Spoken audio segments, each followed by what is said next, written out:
নামাজের জন্য ওযু করবে। যদি কোনো ব্যক্তি ওযু করে কালিমা শাহাদাত পড়ে, জান্নাতের 8টা দরজা তার জন্য খুলে যাবে ওযু করার সাথে সাথে, দোয়া করার সাথে সাথে।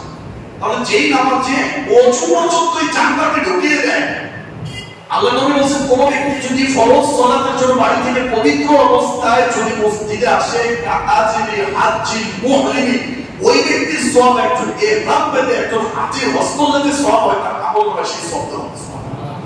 তো সালাতের বিষয়ে এই বিষয়ে এত ব্যাপক হাদিস আপনার মাথা নষ্ট হয়ে যাবে।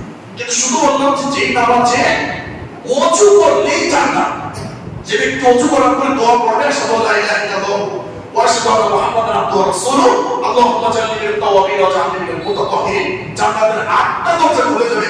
যেই সালাতের জন্য ওযু করলে কালিমা শাহাদাত পড়লে জান্নাতের 8 দরজা খুলে যায়, সেই সালাত পড়লে কি সওয়াব এটা বলার অপেক্ষা রাখে না। এরপরে পৃথিবীতে যত মসজিদ আছে কিসের জন্য? সালাতের জন্য।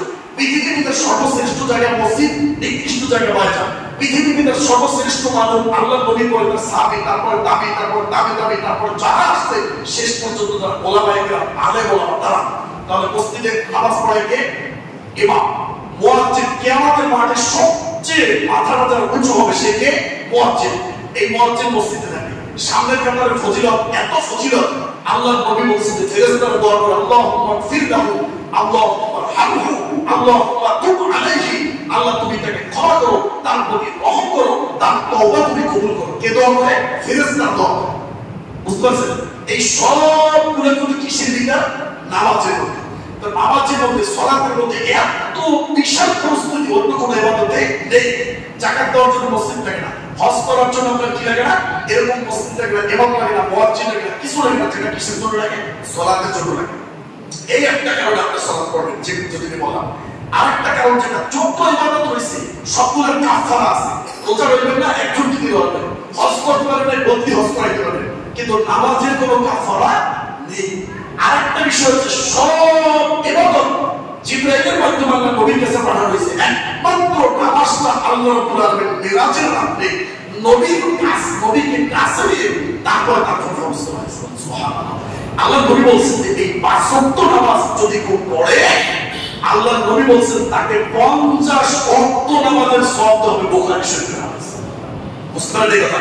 তাহলে আমরা মনে করি যে নামাজটা আমাদের উপর চাপিয়ে দেওয়া হয়েছে, বরং নামাজটা আমাদের উপর থেকে হালকা করা হয়েছে। 50 ওয়াক্ত ছিল, সেখান থেকে হালকা করে কয়েকটা করা হয়েছে 5 ওয়াক্ত। আর আমরা মনে করি যে এটা আমাদের উপর চাপিয়ে দেওয়া হয়েছে। নামাজের একটা শাস্তি, সেটা হচ্ছে আপনাকে পাথর মেরে আপনার মাথা থেতলে ফাটিয়ে দেবে। বুখারী শরীফের হাদিস। আল্লাহ নবী বলেছেন কেন?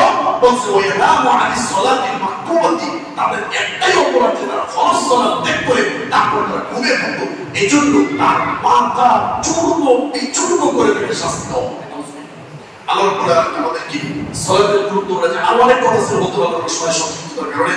রব্বুল আলামিন আমাদেরকে এর উপর আমল করার তৌফিক দান করুন। আমিন। ওয়া আখিরু দাওয়ানা আল্লাহর কাছে কিছু চাইতে পারবে, এটা একটা চাওয়ার বড় কথা।